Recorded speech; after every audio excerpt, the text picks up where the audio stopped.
started in the minute with the first one that really interests me actually. So when we record this, we're just coming out of winter. It's March 2023, and I get cold hands and feet quite a lot, and I felt like I've had it since I was a kid.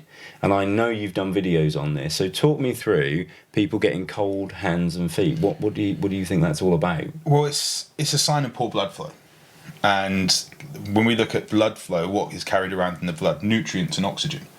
So if we're not getting good blood flow, we're not getting good oxygen delivery to areas of our body. People are usually going to get things like fungal infections, athlete's foot all the time, and because we can't clear out like the rubbish really.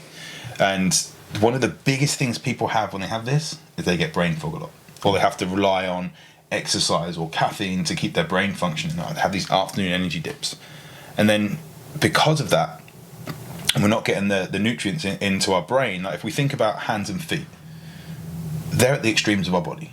And they've got gravity working with them.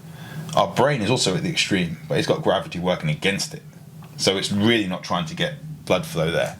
And we look at things like nitrous oxide delivery and how can we improve this, and certain things like, do we have to do some interval training, or and when I say high intensity exercise, this could be like, because we get the blood flowing like up and down, the heart rate up and down. We look at stimulating nitrous oxide production. Now, so just on that nitrous oxide production, it's something that's relatively new in my world. It's not something that I've come across talked about. So what is that? What part of the process is that? Why is that so important, and why would we potentially be lacking it and things?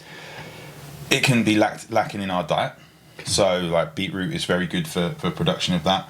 Now it helps with again, like getting things like arginine and different amino acids. If we look at like amino acids being like the building blocks of protein, which we need to rejuvenate cells, which we need to for structure in our body. If we look at the building blocks of protein, if we haven't got that good blood flow, like nitrous oxide is going to help us then with good hormonal balance as well. It's going to help us with when we can get this blood flow around with cholesterol function as well, like as in clearing out bad cholesterol, which is usually from lifestyle. And we can do an episode on that if we want to. I think that's a very good one to do. Is it on the list? Yes. Yeah, yes, that's all right cholesterol then. is, yeah. But when we pump our blood through and we get this production of nitrous oxide, not as in like NOS, as in like linked with Fast and Furious. That's where I used to find it from. Yeah. It's similar, like structurally, but some people, like for example, I live in like probably the only hilly bit of Norfolk. Yeah, true. You walk the dogs and you're going up a hill. You come back, you're still going up a hill. But some people could just walk up a hill and their heart rate goes up enough to actually be able to pump blood around, and they recover from. So if someone is needing to do this interval stuff, it could be someone has to do a few sprints.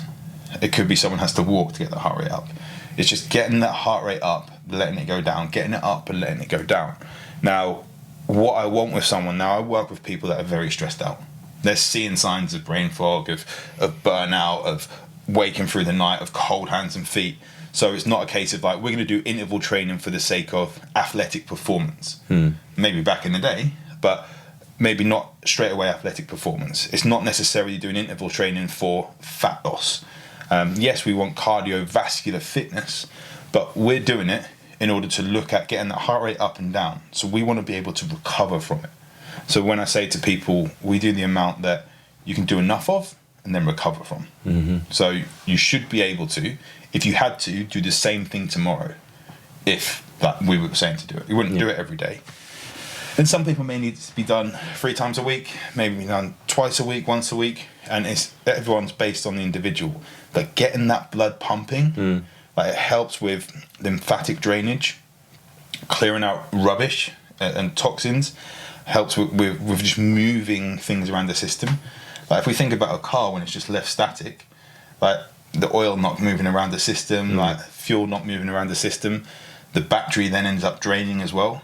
it's just going to help with all those things. Yeah, and I think the thing I really like saying there is short, sharp bursts is what I'm hearing as well. So if someone was listening to this now and saying, oh, that sounds like me, and they want to give it a go themselves, what are you encouraging? Someone who's not doing any of this, are you saying like a couple of minutes of short sprints or rowing machine? What's the thing that someone could do with a gym membership right now to maybe get that heart rate up that you think would be sensible? I think if they've got a gym membership, chances are they've been going already, so it's not that they're going to be completely I know a few people who have a gym membership now, exactly. but especially now we get to March and they've signed up in January, had a month and then had February off. But just do like not really high intensity. So everyone's going to be slightly different. For someone like me that like I've done a lot of fitness stuff, I may have to really sprint hard, but it could be like, say you're going through the golf course and you've got a hill on the golf course and your heart rate goes up, and say your resting heart rate is in the 60s or 70s and it goes up to 130, 140 or 120, 130, that could be enough.